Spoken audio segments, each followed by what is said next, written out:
Hello everyone, this is our first recorded lecture, and this is on Unit 4, Temperature Coefficient, String Sizing, and Inverters. Things you'll need for this lecture. On Canvas, you'll find a SW290 datasheet and an SMA Sunnyboy 3000 TL datasheet. Print those off or have them available electronically so that you can follow along finding the information. The other worksheets, series parallel, temperature coefficient, and the line drawing, that's something that we're going to do in class. So my hopes are that you're going to be listening to this, taking notes, gaining an understanding of how to do the math, why we're doing the math, the effects of irradiance and temperature upon a module or array, so that you're ready to go. When you walk into the classroom, we can take care of any lingering questions that you might have, clear up anything that might be in your mind, but then jump right into sizing arrays. So that's the hope and why we're doing this. All right. Here's the IV curve. We've seen this before in class. It's the relationship between current and voltage plotted out on a graph. On the bottom horizontal line, I have voltage starting at 0 on the left, and all the way to the right, I have VOC, which is my maximum voltage that I'll see on a module or an array. And this particular curve is based upon STC. So the manufacturer is going to give me information and tell me what VOC is, what VMP is, IMP, and ISC, so that I can plot it out on this chart and have a theoretical representation of what that module should do in varying conditions. So anyway, on the right-hand side, far right-hand side, I have my VOC, which is maximum voltage, no current flow. There's no connection on it. So you guys saw this in the shop when you were testing your modules, even with those those bright but small LED lights, which don't have a lot of irradiance off of them. It was enough voltage to get close to the VOC number and indicate whether that module was working or not. We won't see VOC until we're around that 200 watts per meter squared number. Anything less than that, we're going to have something less than VOC. Once I hook up that module to a load, then the voltage is going to sink down to the VMP range, and that's volts max power. So that's the voltage I should expect at full operation. Opposite of voltage is the vertical axis. At the top, current short circuit, that's a condition where I have the two leads pushed together, and I'm making a connection between the two leads. I'm shorting them out. I put my current clamp around the leads, and I'll have maximum current, 0 voltage. And this is in full irradiance. Now, IMP, or current max power, is a condition where I take and put the module under load, and current will sink down from ISC down to this IMP range. If I draw a line horizontally from IMP to the right till it touches the curve, and then from VMP vertically up to the curve, IV curve, I reach a point called maximum power point, or the knee of the curve, maximum power. And I can take and overlay a power curve on the IV curve, and that's going to be linear. Voltage relatively stays the same. It is current which changes and is dynamic. So if we hold a irradiance meter out in the sun at 45 degrees elevation and pointing true south, we're going to see the irradiance ranging all over the place, varying by 50, 100, 200 watts per meter squared, because we have ice crystals up in the atmosphere, moisture, pollen, pollution, what have you, that's interfering with that sunlight that's coming down, those photons coming down and striking the meter. Looking at the bottom chart, as I change irradiance, I'm changing power output. So if I look at it, 1000 watt per meter square is my 100% output. If I have 500 watts per meter squared, or 50% of irradiance, I'm going to have approximately 50% output of that array. And then if I have, say, 250 watts per meter squared, it'll be approximately 25% of its potential. But as I change irradiance, I'm changing current. Voltage is going to stay relatively the same. That's going to be influenced by heat. So as the irradiance changes, so does the maximum power point location change upon the curve. So the knee of the curve, the sweet spot, is changing with varying conditions coming in off the module or array.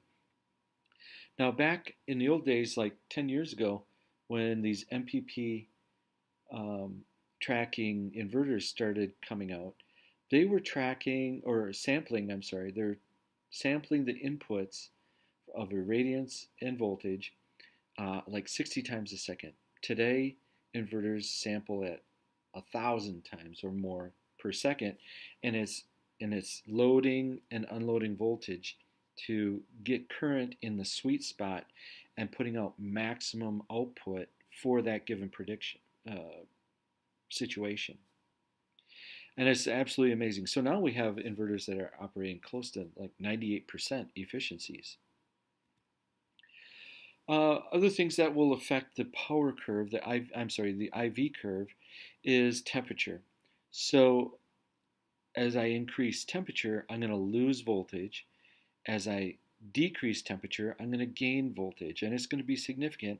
And we're really concerned about that in the Midwest, where we have cold winter days. Today is what, minus 21 today right now. So we have what, 46 degrees above standard test conditions, and that changes our voltage outputs significantly. We have a cold cell, which is going to create huge amounts of voltage increases. And then in the desert Southwest, they're concerned with module temperature being heat. They want to have enough modules in a series string to maintain voltage on the inverter on the hottest day, on the time of day when it's going to be the warmest, so that the inverter doesn't lose voltage and shut down in operation and then come back up again when it cools off. There's these other test conditions. Here's some other IV curves for various other test conditions. Standard test condition is what we're concerned with and most of the world is concerned with. And that's 25 degrees C, 1.5 AM, and 1,000 watts per meter squared. There's this other testing scheme called PVUSA, or PTC, Performance Test Conditions, which is the green line. And that's 800 watts per meter squared, 1.5 AM, and I believe it's 50 degrees C. So it's a higher temperature, lower irradiance. So this is more real world summertime performance of an array when we have our most abundant production throughout the year. So there are places that they're required to use the PTC numbers to estimate outputs, but it's the STC IV curve that they use to size equipment, because that's how the industry talks, the language that the industry talks in. Then there's these other testing conditions, standard operating conditions, nominal operating conditions. One is reduced irradiance, 800 watts per meter squared, higher temperature. And then the other one, nominal operating condition, includes a wind speed, a ground-mounted system with a wind speed of, I think it's 1 meter per squared, 1 meter per second of wind speed. So it's a small breeze behind it, cooling it down, making it a little bit more efficient. Here we are. We've done this in the shop a couple weeks ago. You have, instead of a single cell, you have a module. You turned on the LED lights, you pointed the module at the LED lights, and then put a positive and negative lead on the module and saw that it had voltage. Testing to see if it had voltage. But we can do this even with just a little bit of light in the shop to indicate, is this thing going to produce voltage? So this voltage open circuit is maximum voltage, no current flow. Short circuit current is when I take both leads, which is the bottom photo, take both leads of the module, clip them together so that the positive and negative lead make a complete circuit. They're closed. Now I put my current clamp on that, and I should see close to, if it's in sunlight, full sunlight, I should see something close to short circuit current. And I can safely do this with a PV module because they're current limited. They only put out a certain amount of current, which is less than what will damage them. So I can run a series string of modules and have higher voltages, low current, do this operation where I short out the leads, and it's okay. I don't need to fuse it at any place until I get it down to the inverter, to the main AC-DC disconnect. I can do that with one, maybe two strings without fusing it, but if I have three, then I start getting into trouble. Here I have a junction box. This is an old-timey junction box. We used to be able to take the lid off, get in there, do our connections. We had to hard pipe in and out of the junction box and do all the wiring in there. Today, that's all sealed up. We don't have any access. But if we look inside that, even the new junction boxes, we'll see two diodes, and they're on the right-hand side, top and bottom of center. So here we have this series string of cells in the module building up voltage, and if I shade some of those cells or a portion of that module, I'm going to create, from shading, I'm going to create a high resistive blockage within that module. Well, we're going to take these bypass diodes and reroute current around those blocks so that we don't lose the voltage in that module. So by having this bypass diode in there, I'm salvaging out some of the voltage of the module, and I'm not losing the entire module out of the voltage mathematics. So this is a good idea. Here I have an illustration on the top of 4 cells. Everything's cool. I have current flowing from positive to negative each cell, adding up voltage cumulatively till I get to the end. If I shade one of those cells, like in the bottom illustration, the third cell, that causes a high resistance within that circuit, and these these bypass diodes will reroute current around that obstruction. And again, I'm not losing the entire voltage of the module, just a portion of it. Breakdown voltage. So these bypass diodes also help prevent a condition where if I have a number of strings together in parallel, say 2 or more, it's possible if I have a lot of shading on a module or a string, one of those particular strings, I could create so much resistance within that series parallel system that current coming in from the other 2 strings could be blocked at that shading point, at that high resistive point, and cause the cells to heat up, the shaded cells to heat up. They'll physically get hot, start melting the plastic that they're encapsulated in, and could possibly start a fire. And this is how the Target fire started, and the what was the other one? There was another one in California, big, huge system back in maybe 10 years ago. The Burbank, I think it was. So we want to be careful about how many strings we put together in parallel, and we're going to take and put in, overcurrent protection to prevent this type of thing from happening also. But the bypass diodes are there to help prevent this as well. So I'm going to take cells and I'm going to connect them together in series, positive to negative. That's going to build up voltage. Current stays the same. So each cell is going to be somewhere between 0.47 and 0.6 volts. And to make the math easier to talk about it, we're just going to say it's 0.5 volts for each cell. We're going to build up voltage for the module. And in turn, we're going to take the modules and build up voltage to get to our system target size. And that could be 12 volts, 24 volts, 48, 125, 150, all the way up to 600 volts.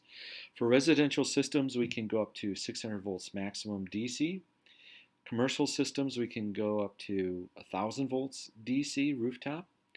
And some ground-mounted systems under the 2017 code, NEC code, we can go up to 1,500 volts on some ground-mounted systems, but we have to get approval for that. So what we're trying to do is, in the modern day thinking of building series strings, we want higher voltages so we can run smaller conductors, greater distances with less current. And at the end of the day, what we're really talking about is power, volts times amps. And that's really what the conversion from the DC side to the AC side is. We want as much efficiency built into the system and prevent losses. Here's the IV curve again. And as we connect modules in series, we're going to increase voltage, which is going to spread the voltage leg out on our IV curve. On the first illustration, we added two similar PV modules together, same voltages, same current, and we're just doubling the VOC output. If I had 10 modules in series, I would have 10 times the individual VOC that we started with. And if I take and add in a mismatched module that had a different manufacturer or a different cell layout where I had a different voltage, higher or lower, the entire series string would only operate at the lowest performing module. So that's why it's really important to match up modules that are of like voltage, of like current outputs. So I want to have all SolarWorld 290s. I want to have all Hylene 305s. I want to have all Silfab 310s or whatever. I want to have them as close as possible in electrical characteristic outputs so that it forms the best IV curve possible. Here I have four 12-volt modules, 5 amps each. So I connect them together in series, and my resulting output is going to be 48 volts, 5 amps. Voltage goes up, current stays the same. Now, I can take in parallel strings of cells together to make higher current, and some of the larger modules will do this also. So they're going to build up voltage internally, and then maybe parallel two strings together, like maybe a 90 cell module may be doing this. So we're going to essentially have two independent modules within one particular module, if that makes sense. Anyway, so I can take series strings of modules and parallel them together at the combiner box. And I'm going to take and fuse each individual string to protect it from the other ones. And then I'm going to run all the positives from each string through a fuse, each individually fused. And then I'm going to bus them together on a lug. So the outputs from the fuses are going to combine on one lug. All the negative conductors are going to land on another lug. And The result will be that I take off of those lugs with one larger positive, one larger negative, and take that back to the inverter. Now that's one method of doing it, an older method. A newer way to do this and to think about it is that I'm going to take each individual series string um, to the transition box, transition each series string, positive and negative, to regular wiring conductors like THHW or THWN, what have you, and and then take each individual string down to the inverter so that I can parallel them then um, at the inverter, and I can MPP track each individual string independent of each other, so that if these, say these three strings that we see in front of us are operating independently of each other, they can be on multiple pitches. So I could have an east, west, and south facing pitch, and the east facing pitch won't influence the outputs of the other two in the morning, and the south facing one won't affect the other two orientations. Or maybe I have three series strings and one is being slightly shaded in the afternoon or morning, and it's not going to affect the performance of the other two strings. So I'm breaking them apart. So now I have what, three positives and three negatives going through the pipe all the way down to the inverter. It's smaller conductor. It's maybe a number 12 or a number 10. It's not a big deal. But in the end result is that I'm getting more power out of my array on an annual basis. As I parallel modules together, I'm going to increase total current output. And so that's going to be cumulative as I add strings together in parallel. So this time we're going to increase the height of our vertical axis. So our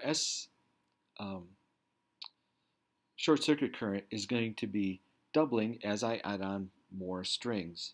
Our current max power is going to be doubling as I add on more strings.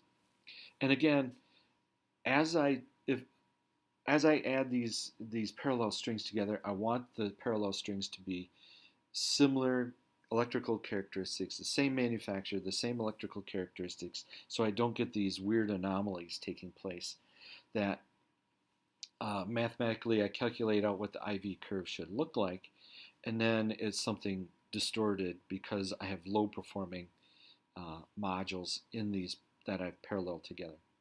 So I can take a curve tracer, it's called a curve tracer, hook it up to a module, hook it up to an array, a series string in an array, and I can look at the health of the IV curve. And that's what I hope to be doing this spring, is we're going to take and hook up the IV curve tracer and look at the performance of the array or modules as they're working in real time. And if there's any distortions to the IV curve, that would indicate maybe there was a broken module or shading or some defect that's interfering with one of the strings dragging down the entire IV curve. So this is a troubleshooting a method that we're going to use to troubleshoot the health of a system when we start the system up, and going back later on 6 months, a year later, to validate that it indeed is working still. Here I have two 12-volt modules, 15 amps each. I'm paralleling them together, positive to positive, negative to negative. My result is still 12 volts, but now the output is 10 amps. So now I'm creeping up in the amperage, and if I'm taking that a long distance, low voltage, high current, long distance maybe 50 feet, 100 feet, I may have to use larger wire, bigger conductor, and we're going to go through voltage drop calculations in actually I think the next week. So be prepared for that. So here I am building my array. I have three parallel strings. Within each series string, I have 4 modules which are tied together in series, and those 3 individual series strings of 4 modules each are then parallel together. And below that is the resulting IV curve, and this is what I should see on my curve tracer. And then again, if there's any anomalies, stair-stepping that takes place, or squigglies that take place in my IV curve, that's some indication of something's not right. And so then it helps me do troubleshooting when I do this curve tracing. When I build an array, one method is to run through this combiner box as you see here, and I've talked about before. I'm going to combine at the array, fusing the positive leads, and then joining them on a lug, and taking all the negative leads, joining them on a negative lug, and then coming off with 2 larger conductors servicing the entire array. This is more common these days when on maybe lower voltage arrays, like standalone system where I'm going to have multiple modules, strings that are going to parallel, maybe 3, 4 strings in parallel, all of them fused to protect each other from damaging the other strings. That's one method. Another time you may see it is when I'm combining outputs of multiple inverters. I'm going to parallel them together on a large switch at the rooftop and then come down to the BOS inside the building with larger conductors instead of bringing all the conductors down to the basement. All right, string sizing activity, line drawing, series and parallel. We're going to do this in class. Be prepared to know how to connect series strings and parallel strings and what the resulting output should be. Next up, temperature coefficient. What are the effects of temperature on voltage? We're going to mathematically calculate that out. So the manufacturer is going to give us a set of numbers, a set of electrical characteristics for a module, and we're going to apply not standard test conditions, but real life conditions. These are the conditions that this module is going to see at the extremes, hot and cold. And then see how those conditions at our site are going to affect this series string. So as temperature goes up, my voltage goes down. As temperature goes down, my voltage goes up. Here's some information I need to dig up. Module electrical characteristics. I've given you that information. You're going to look at the SolarWorld SW290 datasheet. Module temperature coefficient, we're going to look that up. We're going to look for the VOC temperature coefficient. Then we need to dig up some weather data. We're going to look for the record low temperature in Celsius and the average high temperature in Celsius. Now we're going to look for an inverter voltage window data, and that's the SMA Sunny Boy 3000 TL datasheet, which I gave to you in Canvas. So have that ready to look at.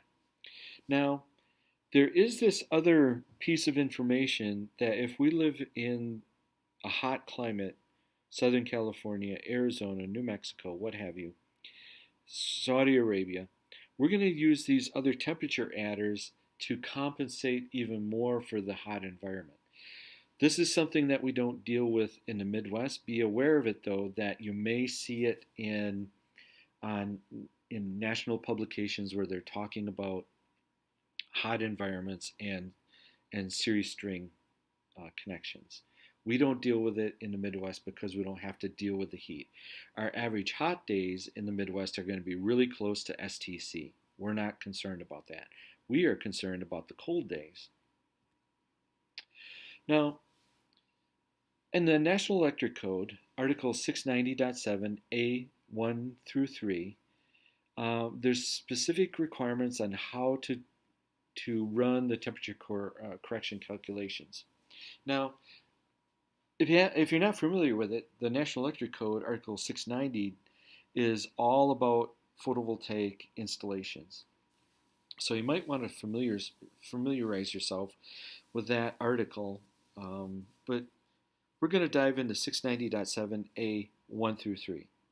So that article requires maximum voltage for temperature calculation be calculated using one of three methods. One, manufacturer's information. We must use this method if it's available. And guess what? All manufacturers that are listed and rated have a data sheet that comes with the modules in the crate or is available online from the manufacturer, or is available on an online database of solar information called Solar Hub. So 99.999% of the time we're going to use this information. Number two, temperature correction factors found on table 690.7a. So if we don't have manufacturer's information, we can use a table found on table 690.7a. Now this is going to give us a set of numbers to multiply with our VOCs and VMPs to correct for temperature increases or decreases. And this is going to be applied to a range of temperatures, and it's going to be really conservative. And so I can use the NEC temperature correction factors and maybe end up with 10 modules in a series, or I can do it the right way and use the manufacturer's information and maybe get 11 or 12 modules in a series string. So the manufacturer's information is going to be accurate, highly accurate. The NEC table on 690.7a is going to be a conservative, apply broad brush strokes to all modules in the field. So again, if the manufacturer gives you the information, that's what you have to use. If you don't have that, you can apply this NEC table 690.7a. The third method of temperature correction calculations is to use standard engineering modeling. This isn't you or me. This is some guy in a white shirt that sits at a desk running numbers, and he'll crunch these numbers, and out of his very expensive calculator, he'll come up with values that relate to the location and specific products. But this has to be approved by the AHJ before you do it. This isn't you and me. We're going to be using method one. All right. So method one, we're going to use manufacturer's information. That data we need to collect off of the data sheet is going to be temperature coefficient, and it's going to be expressed as percent voltage per degree C, or the percent of voltage change per degree C as I increase or decrease voltage, and then temperature correction voltage per degree C. So it's going to be expressed as one of those two ways, but the percent voltage per degree C is the most common that I've seen. Here's the data sheet of the SW290s. We have SW290s in the shop, and that's what we'll be using on the practice roof in the spring. All right, so the top circle is circling up the electrical characteristics. So my open circuit voltage for this module is 39.9 volts at standard test conditions. Maximum power point voltage, VMP, is 31.4 volts. Short circuit current, 9.97 amps. Max power current, 9.3 amps. So those are numbers I want to jot down on a piece of paper. Next up, thermal electrical characteristics. So I want to go down 1, 2, 3 lines and get information off the TC VOC, or temperature coefficient VOC, which is negative 0.30% per degree C. Now, you're going to be seeing on the national exam, there's going to be 1 or 2 questions on the exam, and you're going to have to run the temperature coefficient calculation, which we're going to do in a second. More than likely, on the questions I've seen in the practice exam, they don't give you a temperature coefficient. If they don't give you a temperature coefficient, use this number. Use this negative 0.3% per degree C. That's pretty standard number. You're going to see something a little bit lower than that, something a little bit higher than that. But if you don't know what the temperature coefficient is, use this number, negative 0.30% per degree C. Next, I need to gather up weather data. The best place I've seen is weather.com. They have an archive section in their website. So you put in the zip code of your site, pulls up your city, and gives you the real-time weather data. On the right-hand side in that column, on the right-hand side of the page, you're going to see what looks like a gray calendar. Click on that. That's archives. And then you're going to be looking for the coldest record temperature at that site and the average warm temperature for that site. So what should I expect for the average summer temperature for a high and the coldest record temperature in the winter? Now, that's the best data. That's real stuff that they're collecting. And then on the other extreme is ASHRAE. They're an engineering association for heating and cooling.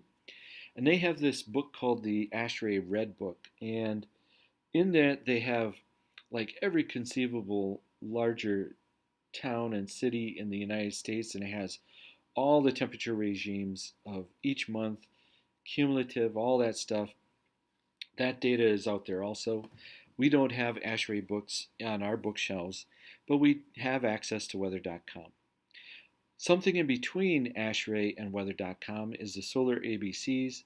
I don't know where they got their data. Solar ABCs is a clearinghouse for solar information for people that work in the field, solarabcs.com. So we can go to that and get information also. Let's take a look. So here is weather data from 6 towns in the United States, mostly in the upper tier of states. And I should have did some down south too so we could see the effects of heat. Anyway, nonetheless, this is what we have right now for our slide presentation. Kankakee average high during the summertime, according to weather.com, 30 degrees C, average high in the summer. Solar ABCs, they say it's a little bit hotter, 33 degrees C. Record low, coldest record temperature in Kankakee, Illinois, minus 33 degrees centigrade. Solar ABCs says, well, it's not that cold, minus 25 that we see. What else? So we have Bemidji, Minnesota, extremely cold record temperatures there. Custer, Wisconsin, Denver, Colorado, Portland, Oregon, their record low, minus 12 degrees C, their average high, close to STC, 26.6 degrees. Watertown, South Dakota, 28 degrees C for an average high, and record low of 37 degrees C. So here's our weather data. We're going to use that to calculate out how much voltage we're going to gain or lose on our module, comparing it to STC. All right, here is information for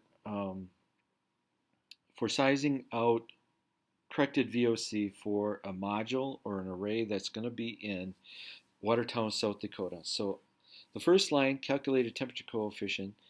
Here's our formula. VOC plus, brackets, parentheses, delta T, or temperature differential, of what is the temperature difference between the record cold and standard test conditions. So I'm always comparing it to standard test conditions, or 25 degrees C. So delta T times temperature coefficient, which I got from the module manufacturer, parentheses, so I'm going to do that action first.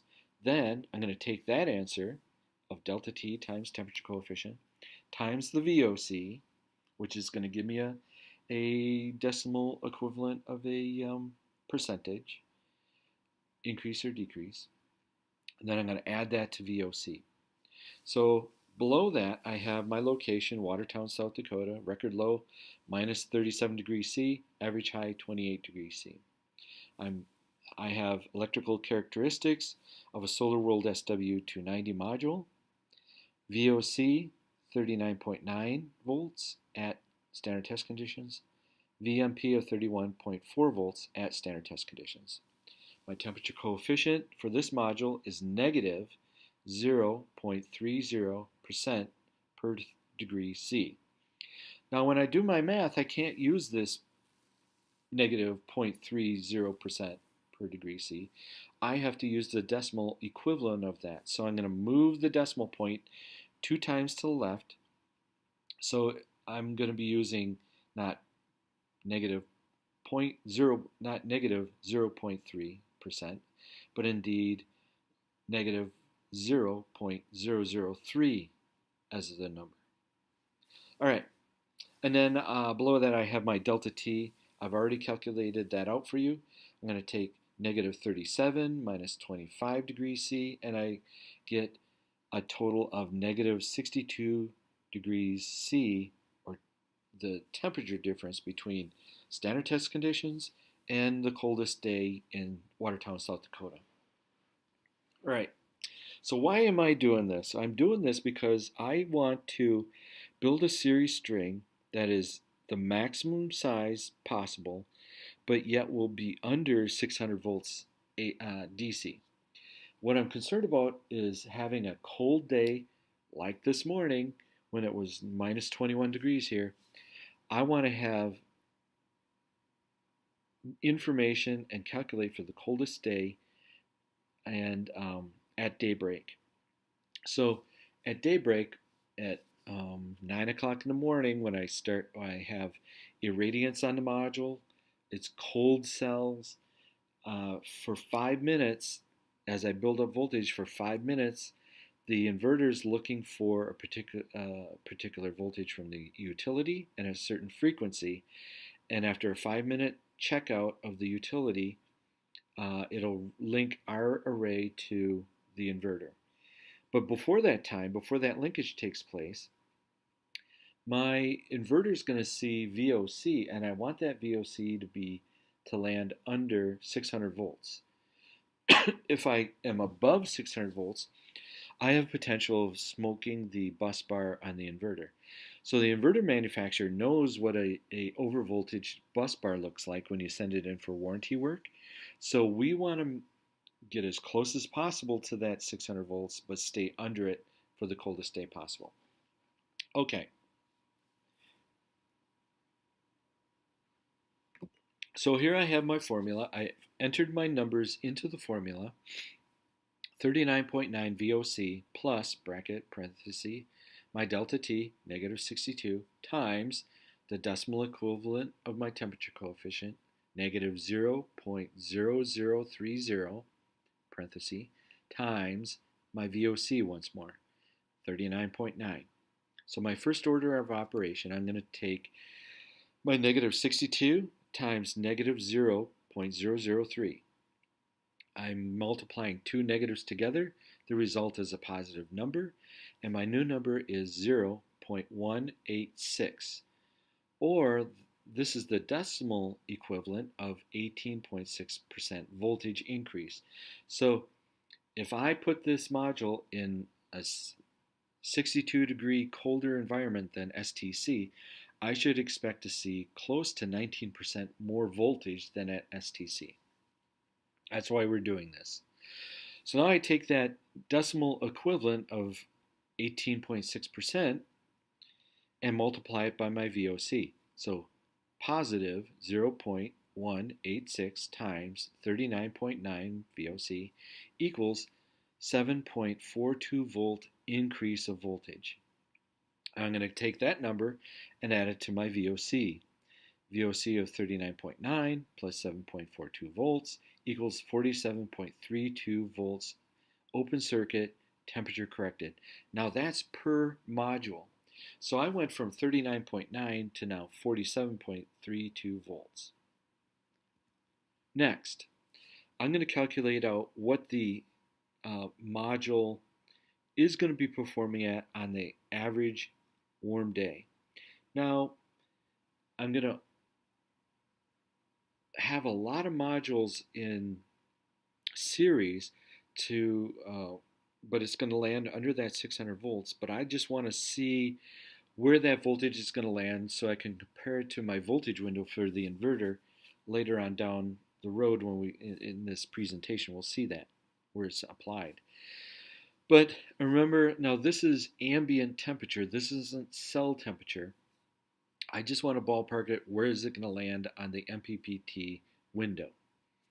Now, when I get into real life, I'm going to run through this same calculation, but I'm going to take an infrared thermometer, get the cell temperature. It could be not STC or 25 degrees C. It could possibly be, 30 or 40 or 50 degrees C. And then I would run this same operation to get an actual VMP voltage for my module, and then compare that to my string, number of modules in the string, and come up with a theoretical number for my voltages coming off the array. I can run those calculations, I can test for that, and then compare the two. Okay, we don't know what the conditions are currently at that array, but we know that we have these average days of ambient temperature, so we're going to use average high temp. So I'm using the same formula. Most manufacturers won't give you a temperature coefficient for VMP, so just use the VOC number. So instead of VOC, I'm going to enter in VMP. It's the same formula. We're still at Watertown, South Dakota. We're calculating for average high temperature of 28 degrees C. Still the same SolarWorld SW290. Still have the same VOC at STC, and the VMP at STC is 31.4 volts. Going to use the temperature coefficient of negative 0.30% per degree C. But my delta T now, the difference between 28 degrees and 25 degrees C is 3 degrees difference. My delta T is only 3 degrees. So my change in voltage is only going to change a slight percent. All right, I enter in my numbers, 31.4 volts VMP plus bracket parenthesis 3 degrees temperature differential times negative 0.003 parenthesis times 31.4 VMP bracket. So in my first order operation, I'm going to take 3 times negative 0.003, which equals negative 0.009. So that's the decimal equivalent of I'm going to lose about 0.9% voltage because I'm increasing the temperature by 3 degrees. So I take that decimal equivalent of negative 0.009 multiplied by my VMP 31.4, and I get a negative 0.2826 volts. So I'm going to lose 0.2826 volts from this module at STC VMP. So I take that number, negative 0.2826 volts plus 31.4 volts. I have a new VMP corrected of 31.12 volts VMP for each module. Next up, so I'm going to take an inverter and I'm going to figure out how many modules I can fit into this 600 volt window. Now, 600 volts is my maximum for a residential system. I can only go up to 600 volts residential. But when we get into the individual inverters, it's possible I may have an inverter that can only handle 450 volts DC, or 500 volts DC, or 550 volts DC. I'm just going to use the generic 600 volts, and then we'll get into a specific inverter. Just be aware that there are these anomalies out there where there's these particular inverters. Fronius was one of them. Their older inverters could only take up to, I think it was 5 or 550 volts DC.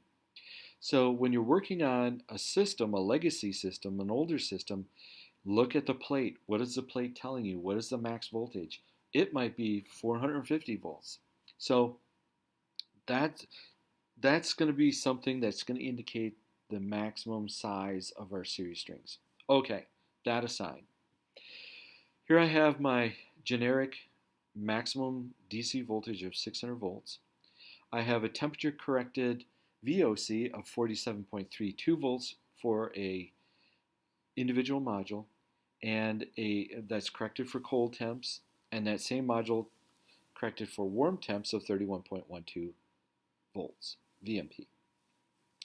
So I'm going to take my 600 volts maximum, divide it by my VOC corrected, 47.32, and it equals 12.6 modules. Well, I can't have 12.6 module, obviously, but I can go to 12 modules safely, or some people may say, well, I can sneak 13 modules in there and be okay too, most of the time. Well, I'm willing to bet that the people that err on the side of that it's not going to get that cold again are kind of running around wondering if their systems are going to blow the bus bars. I'll bet they wondered about that today. It was in the back of their head. Today, again, is what is it? January 30th, 2019, and we had record cold temperatures last night and record cold temperatures again this night. So we want to err on the side of caution and fall back to that 12 volts, 12 modules. I know those 12 modules in series is going to go up to, but stay under 600 volts. So I can fit 12 modules in a string maximum. So now I take those 12 modules, multiply that by my temperature corrected VOC, 47.32 volts, and on the coldest day, I should see a VOC of 567.84 volts before it connects to the inverter. The inverter connects to utility. And that's good. That's a good string. And we'll see string sizes of maybe 10, 11, or 12 modules in the upper Midwest, depending on the manufacturer, what the voltages are, what the parameters are. But that's a pretty good ballpark size. Pretty typical. Now we're going to take 12 modules that we have in our series string and multiply it by our warmest temperature, our voltage at the warmest temperature, which is 31.12 volts VMP. So 12 times 31.12 gives me 373.44 volts. Still good. But we're going to compare this to a voltage window later on in the presentation. Here I have the same location, Watertown, South Dakota, still negative 37 degrees Celsius, still the average high of 28 degrees Celsius. But now I'm going to use a Hylene 370 watt module. So it's 90 watts higher than the Solar World. Has different electrical characteristics. VOC of 48.81 volts. VMP of 40.153 volts. Temperature coefficient of negative 0.31% per degree C. So it's not negative 0.3, and now it's negative 0.31. And so we're going to see this number appearing time and again, really close to that 0.3. Here we set up our formula once again, put in our new numbers. VOC of 48.81, delta T is still negative 62, and the decimal equivalent of my new temperature coefficient is negative 0.0031. I moved the decimal point over 2 places. I moved the decimal place over 2 places to convert that percentage to a decimal, so I can do my math. And then I put on the tail end of this equation, this formula, my VOC of 48.81. Next, I take my first order of operations, negative 62 times negative 0.0031 equals 0.1922. So I'm going to increase my voltage 19.22% based on this module and the same temperature that we had before. So we're increasing our voltage even greater. So I take my positive 0.1922 and multiply that by my VOC, 48.81 volts. So the result is that I'm at the coldest temperature, I'm going to gain 9.38 volts for this module. I take the 9.38 volts, add that to my VOC of 48.81, and my new corrected temperature for VOC for that module is 58.19 volts. Now I'm going to take and plug in my VMP voltages and my new delta T, keeping my temperature coefficient as the same as before. And my first order of operation is 3 times negative 0.0031, which equals negative 0.0093. Or I'm going to lose about 0.9% voltage for this small temperature increase. So next step, I take my negative 0.0093 times my VMP of 40.153, which equals a loss of voltage of negative 0.373.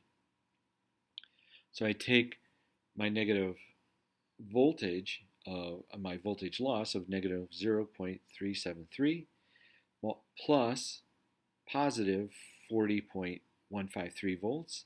My new corrected VMP is 39.79 volts VMP. Here I'm going to take, in the next step, I'm going to take my 600 volt inverter and I'm going to divide that by my new VOC corrected temperature, VOC corrected for temperature of 58.19. The result is I can put 10.3 of those modules in series to get to 600 volts. But I can't do that, obviously, so I'm going to back it off to 10 modules. So last time we had, in the last setup, we had 12 modules in series. This time we only have 10 modules in series. Greater voltages off that module, less modules I can do together in a series. So I take those 10 modules, multiply it by my VOC corrected, 58.19, gives me a voltage of 581.9 volts. I forgot to mention before, this number of 581.9 volts, my temperature corrected VOC times the number of modules in a string equals the max voltage on the system. So this number is going to show up again on the label on the inverter. I'm going to make a sticker that says max volts, 581.9 volts for this system. I'm going to take my 10 modules again, multiply that by my VMP of 39.78, and I should see a temperature of 397.8 volts on the warmest day. As it gets warmer, as cell temperature goes up, that number is going to go down a little bit more. Just for grins, here's another module, a Silfab, made in Canada, has different electrical parameters, and has a different temperature coefficient. This temperature coefficient is negative 0.30% per degree K.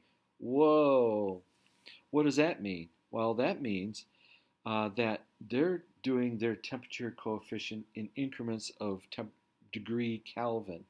But don't let that throw you, because Kelvin and centigrade Celsius scale are the same. They have the same increments. So if I increase 3 degrees C, it's the same thing as saying 3 degree Kelvin. So don't let that throw you. Here we're going to set this back up again. We know the formula, VOC plus bracket, parenthesis, delta T times temperature coefficient, parenthesis, times VOC bracket. So I set my numbers up into the formula, plug them in, and laid it out right here on line 1. And my first order of operation is to multiply my delta T times temperature coefficient. So it's negative 62 times negative 0.003 equals what? 0.186. So I take that 0.186 plus, times my VOC 47.3, and I get my volts increase. So at this delta T, this temperature coefficient, I'm gaining 8.7978 volts per module. So I take that positive 8.7978 volts plus my VOC for a new corrected VOC of 56.1. Now I'm going to do the same operation for VMP, and I'm going to get a temperature decrease of 3 degrees C, which results in a loss of 0.36 volts. So I take that negative 0.36 volts, add it to my positive 38.7 VMP, and it equals 38.34 volts max power, corrected for temperature. Next, I go over to my my inverter, which has a bus bar rating of 600 volts. I'm just using a generic inverter here, nothing specific yet. So I'm going to take my 600 volts DC, divided by my VOC corrected of 56.1 volts, and I get 10 modules. 10.6 modules, really 10 modules. 10 modules times my VOC corrected, 56.1, and I get a max voltage of 561 volts. I'm underneath my 600 volts. This is my max voltage for this inverter, for this setup. I'm going to write that, make a label, slap that on my inverter label. I take the 10 modules, multiply that by my 38.34 VMP, and I get a max operational voltage of 383.4 volts on the warmest day. We're going to work on a worksheet in class manipulating these numbers, so be prepared to be able to run this equation with a given set of numbers. And so you can write down this equation, write it down in your notes, and then when we do the worksheets, you just pull out this equation, run the numbers, and come up with a new series string for a particular module type and a temperature regime for a particular city. Now, set that all aside. We're going to learn some more stuff about inverters. Some of this stuff you know, some is new material. DC versus AC power. So on the DC side, we're going to see a DC signal that's going to be have some squiggles in it. And those squiggles are going to come from the variables in the irradiance.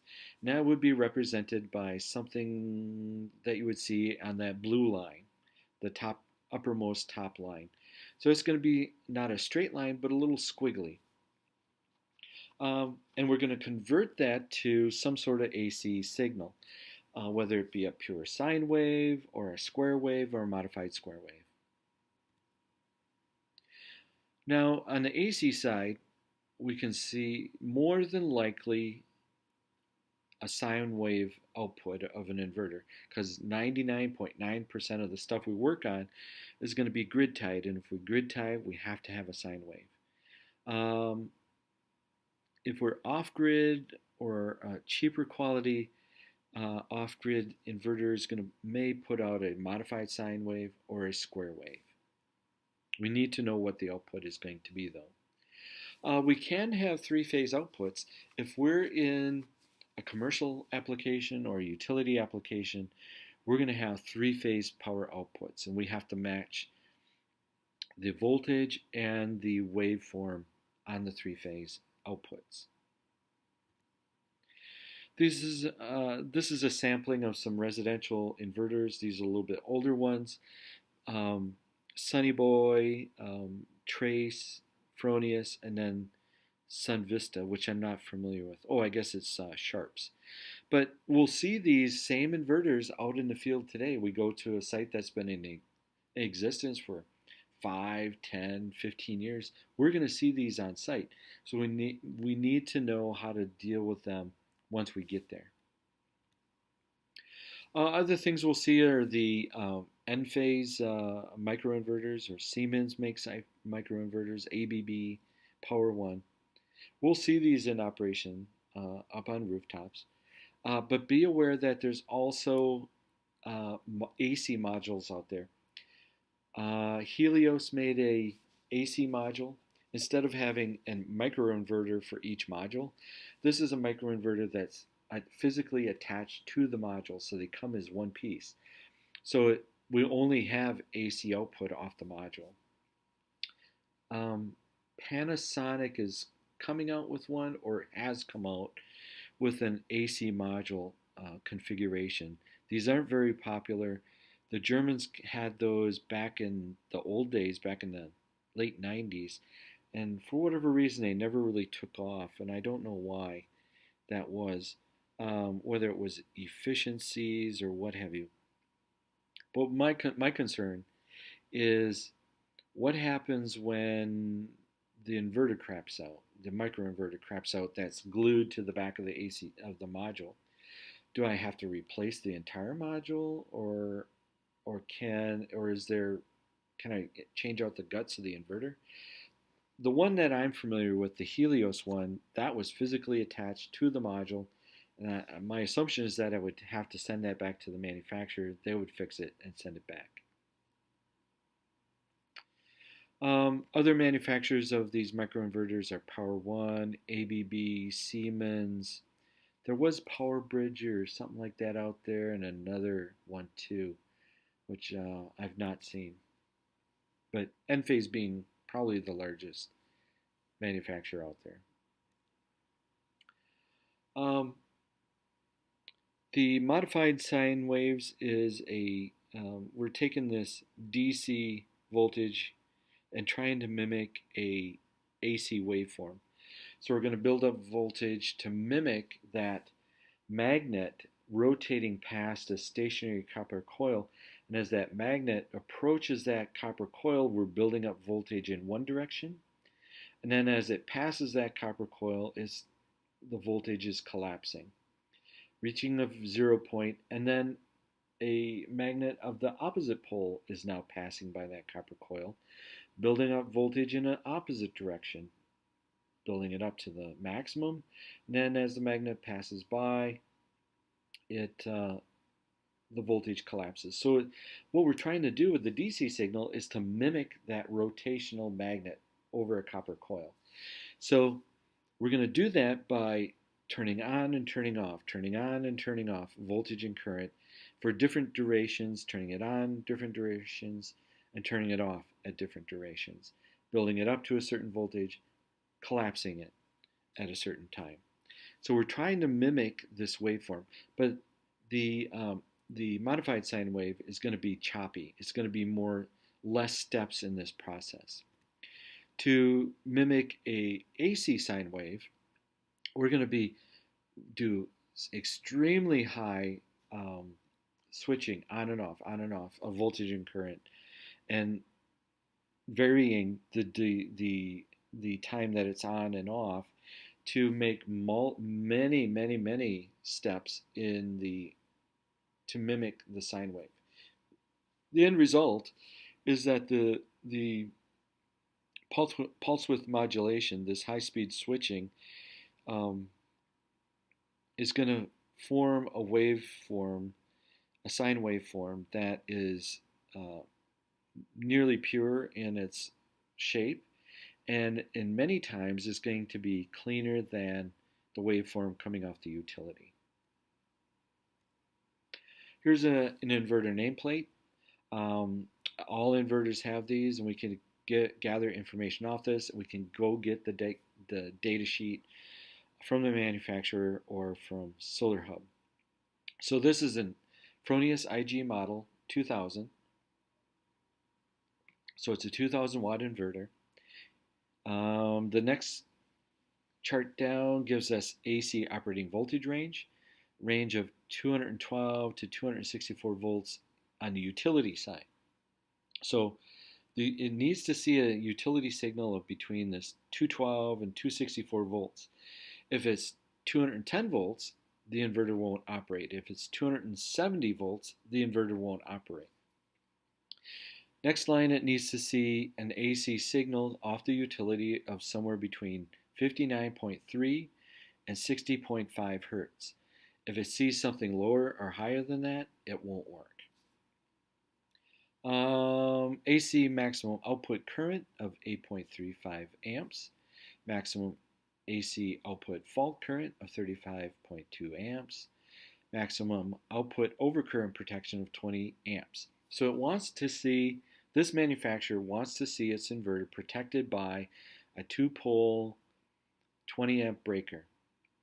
That's the largest overcurrent protection on there for this particular setup.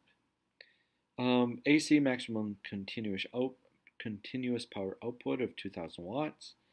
AC nominal output power at 122 volts, 1800 watts. So we see this time and time again, this magic 122 degrees Fahrenheit, where when I start getting above that 122, I start losing efficiencies dramatically. So that's why I've said that if we have to put this inverter outside, a garage, putting it inside a garage is good. Putting it on the east side of a building is good. Putting it on the west side of the building is good. The north side is good. But putting it in the direct sunlight on the south side of a building is going to overheat the inverter, and we're going to lose efficiency. So we want to protect that inverter from that direct sunlight if it is on the south side of the building. Next chart down is DC operating ranges. So this inverter will operate most efficient between this 150 and 450 volt range DC input. Maximum voltage DC 450. Here's a perfect example of an inverter. We can go up to 600 volts DC, but this particular inverter can only go up to 450 volts DC. DC maximum operating current 13.6 amps. And then there you have the UL listing and its stamp. So this has been tested, rated by UL. We'll see later on that when I start reaching that maximum rated output of the inverter, I could have a thing that's called clipping. So instead of having this nice bell-shaped performance of the module, of the inverter over the day, starting low in the morning, ramping up, and then easily curving down and ramping out again. But if I have these high temperatures, or I'm reaching the rated output of the inverter, I like say on a cold sunny day in the wintertime, the inverter is going to cap off power production by increasing voltage so that current goes down. So current is going to be managed on the input side, and we're going to see not a bell-shaped power curve, but a mesa-shaped power curve. So we're going to ramp up, plateau, and then ramp down. And this is called clipping. So when we see this straight line across our power output during the day, our most productive time of day, this is called clipping.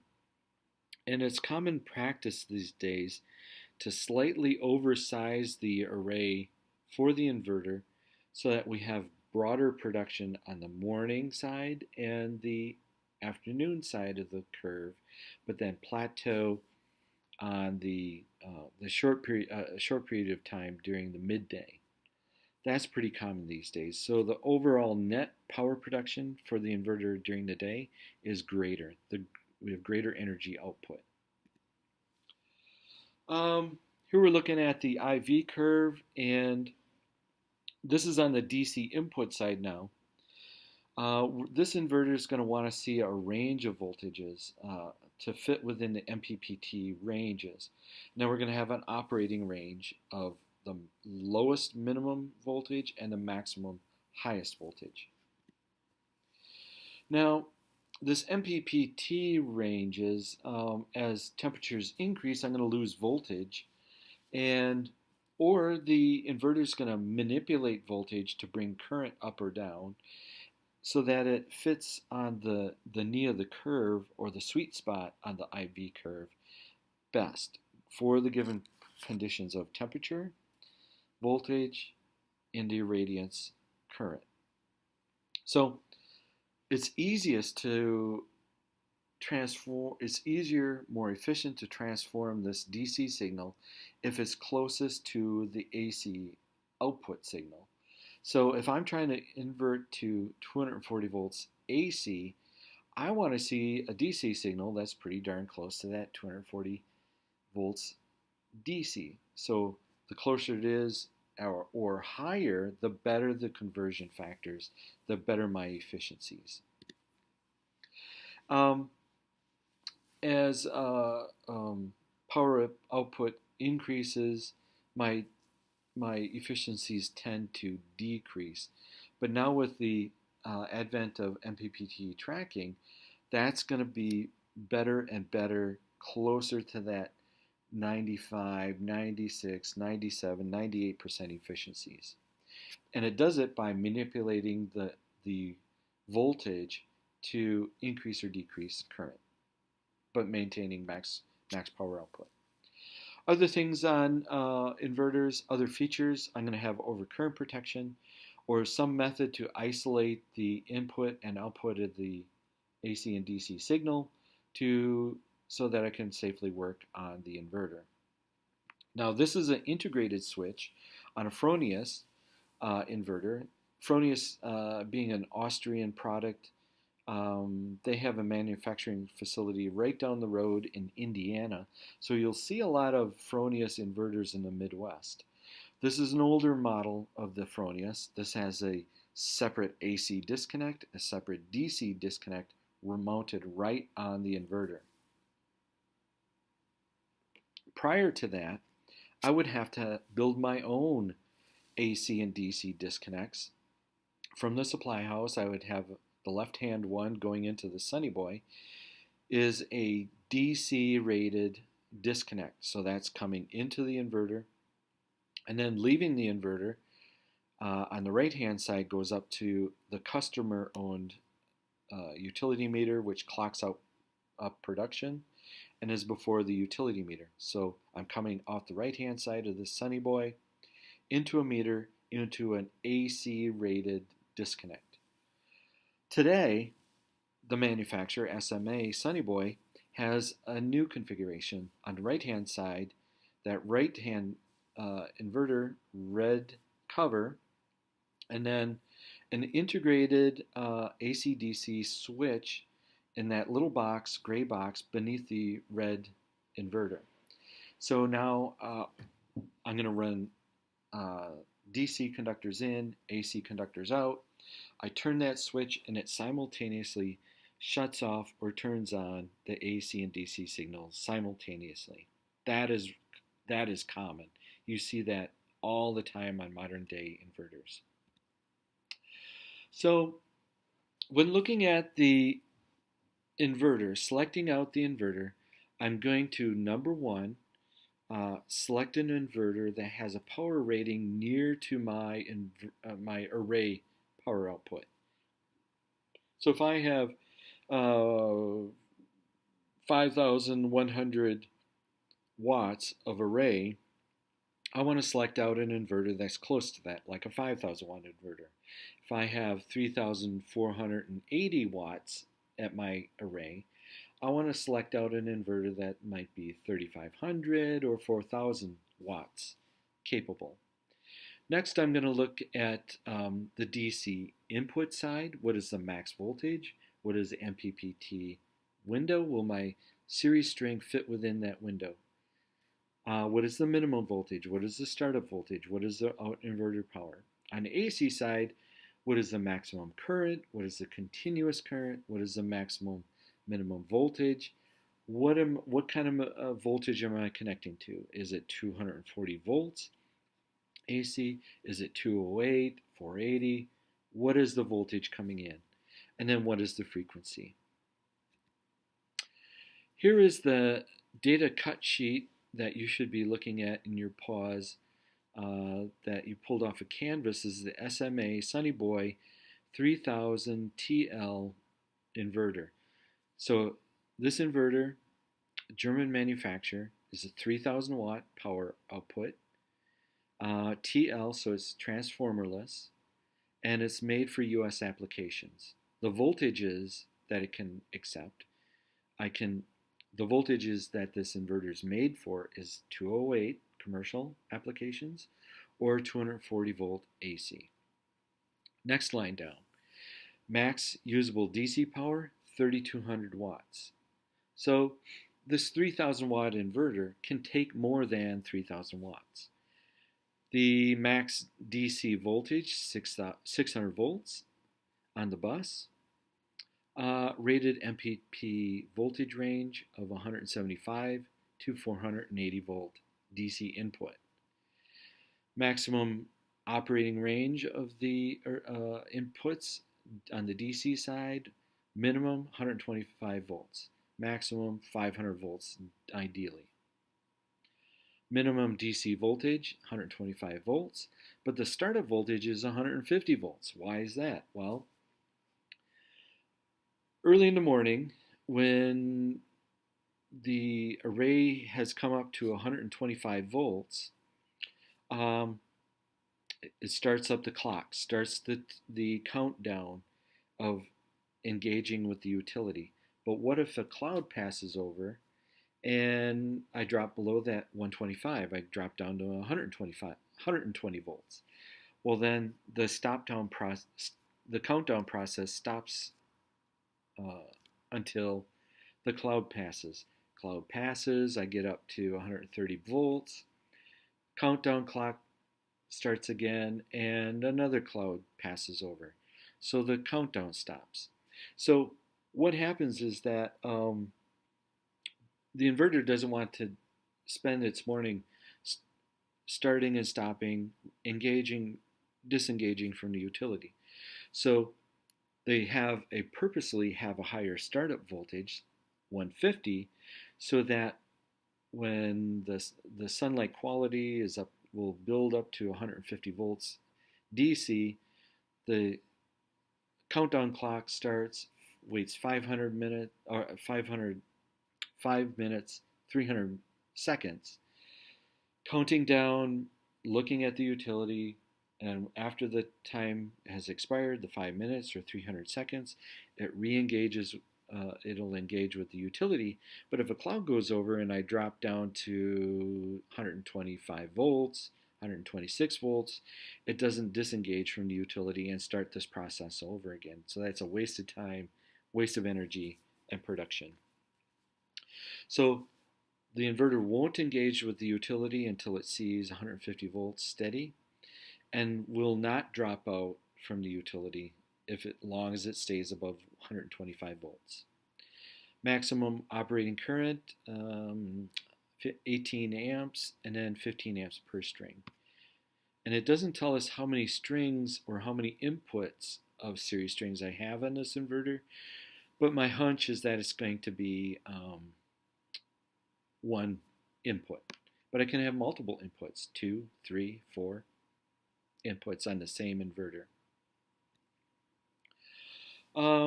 So we're going to size out a string for a different location than Watertown, South Dakota. We're going to use the SW290 module again, which has the 39.9 VOC, VMP of 31.4, short circuit current of 9.97, and current max power of 9.33 amps. Temperature coefficient is still negative 0.30% per degree C. We're going to build a series string circuit system for to fit within the Sunny Boy inverter and for Custer, Wisconsin. New location, same module, but now for a specific inverter. Our temperature ranges, our average high temperature in the summer is 26.6, so 1.6 degrees greater than STC. And we have a record low of negative 36.6 degrees C. It's going to be roof mounted, and there we go. So our temperature differential is going to be negative 61.6 degrees C. Next, we plug in our numbers into the formula, 39.9 volts VOC as standard test conditions, plus bracket, parenthesis, our delta T of negative 61.6 degrees C times the decimal equivalent of our temperature coefficient, sliding the decimal over 2 places for negative 0.0030% per degree C, parenthesis, times our VOC, one more time, bracket. First order of operation. I'm going to take my negative 61.6 degrees delta T, multiply it by my temperature coefficient, decimal equivalent of negative 0.003, and I get positive 0.1138% increase of voltage. But now that's still a decimal form of a percentage. Now I'm going to take that and figure out what is the 11.3% of 39.9. So you take positive 0.1138 times 39.9 volts VOC equals a gain of 4.54062 volts. So now I take that number and add it to my VOC of as standard test conditions of 39.9 volts for a grand total of 44.44 volts VOC corrected for the coldest day at this location. So as I change locations, that's going to change my corrected VOC. Next, here I laid out the voltage windows for the SMA Sunny Boy 3000 TL. Maximum voltage of 600 volts. My MPPT window is 175 to 480 volts DC. Startup voltage of 150 volts, minimum voltage of 125 voltage. So I'm going to take my 600 volts max, divide it by my corrected VOC of 44.44, and I get 13.5 modules, or I can have 13 modules per string, maximum. Now, for aesthetics, we now have to start thinking about the design of that system. What are the goals? What is the purpose of this array?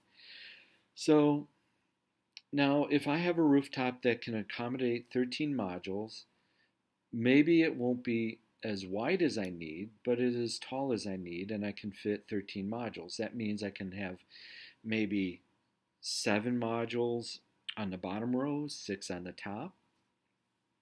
Or maybe it means that well, I could do it centered, 7 on the bottom, and then center 6 on the top. But more than likely, for aesthetics, it's going to be 6 and 6. So you're going to have to make a judgment call on that. I'm saying I'm building this for my mom. She wants it to look symmetrical. So I'm going to have 12 modules, 6 on the bottom, 6 on the top. So my 12 modules times, for my series string, 12 modules times my temperature corrected VOC, 44.44, will give me a max voltage for the system of 533.28 volts.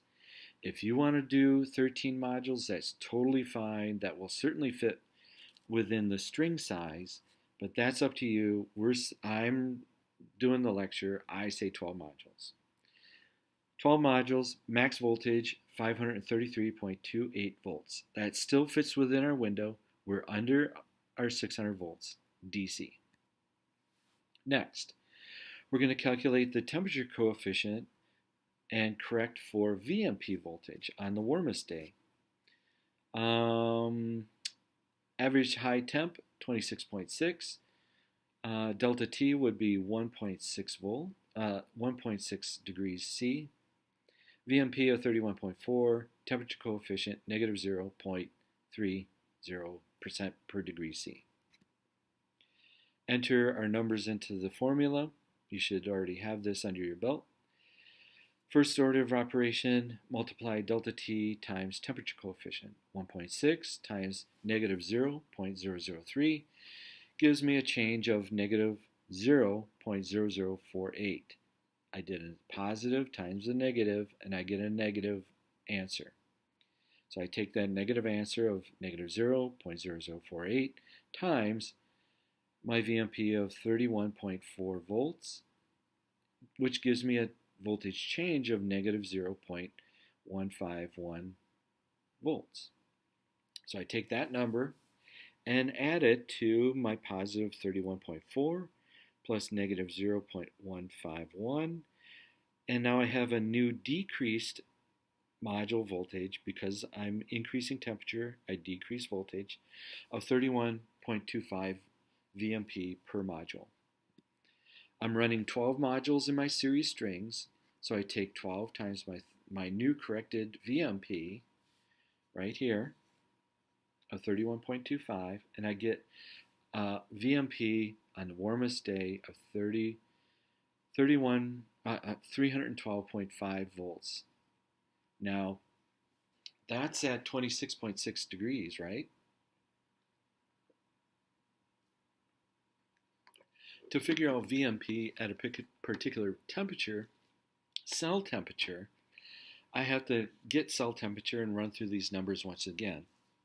But I'm willing to bet, even on the warmest cell temperature, that I'm going to fit within the MPPT voltage range of max 480, minimum 175. So as my array is going to be running in the most efficient window most of the time, most of the year. On the hottest day, on the coldest day, it's going to be slightly above or slightly less than that. So this looks good. This is good for our DC inputs on this inverter. Next up, I've dealt with the DC side. I can only do one series string into this inverter. I matched up my MPPT range. I'm good on my maximum minimum size. I'm pretty close on my power rating of the array versus inverter. AC side. Things I'll see is on the AC side is output voltages of 208, 240, 480. And then I have to determine is this single phase or three phase. Then look at the continuous output of current from the array. On the Custer site, I have the 12 SW290 modules for a total of 3,480 watts. Max voltage of 533.28 volts, which is good. I have a short circuit current of 9.97 amps off of that array. So the voltage is going to be running maximum at 533. Short circuit current is going to be 9.97. So I'm going to take that number, do some fancy math, and come up with the maximum amount of current on that array. Here's my Sunny Boy outputs or inputs that I can receive. I already went through that. We're all matched up. We're good. Inverter output of 240 volts, residential. That's good. Max output current of 15 amps. We should be good on that. Check, check, and check. Now we're going to look at the outputs of the inverter. 240 volts, good. Now here's where that max current comes into play and the short circuit current off the module, off the string. So as I link those 12 modules together, I'm building up voltage, current stays the same. So I'm going to take the maximum amount of current that we would see off that array, or the short circuit current, 9.97, and then I multiply it by 1.25 for over irradiance. And that would be on the cold, sunny days in the wintertime when I have snow on the ground. I may not see 1,000 watts per meter squared. I may see 1,200 watts per meter squared or 1,100 watts per meter squared, something greater than STC. So I have to compensate for that, and I'm going to do that by multiplying short circuit current of the string times 1.25 to get my maximum current off the array. So 9.97 times 1.25 equals 12.5 amps. That is the maximum current off the array, and that fits under my 15 amp maximum off the inverter. So we're all good. Check, check, and double check. All good. If I should have, for grins, if I had two strings of 12 modules each, and I ran this into a 7,000 watt inverter, I would run through the same processes. My voltages would still be the same, but on the current side, that 7,000 watt inverter now has a maximum output of 29.2 amps on that inverter. So I take my two strings that have each string having an output of 9.97 amps, multiply it by 2 because I have two strings, for a total of 19.9894 amps. Then I would apply my over irradiance of 1.25 for a total of 24.9 amps, and that would still be good. So here's an example of two series strings running into an inverter which can accommodate two series strings. I multiply by 2 the short circuit current to get a combined current output, apply irradiance 1.25, and that'll give me maximum current output. We're all good. All right, wrapping up, here's our the equations we've used so far today. We've done our temperature coefficient corrections for percent volts per degree C. We haven't done the volts per degree C yet. I want to run through that in class. It's much simpler than what we've done so far, but it should be a cakewalk now that you're familiar with the other equation. We've sized a series string based upon 600 volts maximum. We have calculated max voltage by taking the number of modules in a series string and multiplying that by corrected VOC, which gives us max voltage. That's what we're going to put on the sticker of the inverter. Max voltage, boom. And then we calculated out maximum inverter output. So ISC times 1.25 for over irradiance, and boom, we have max current. Print out a sticker, put it on our inverter, and we're good to go. All right, so you will always have access to this presentation.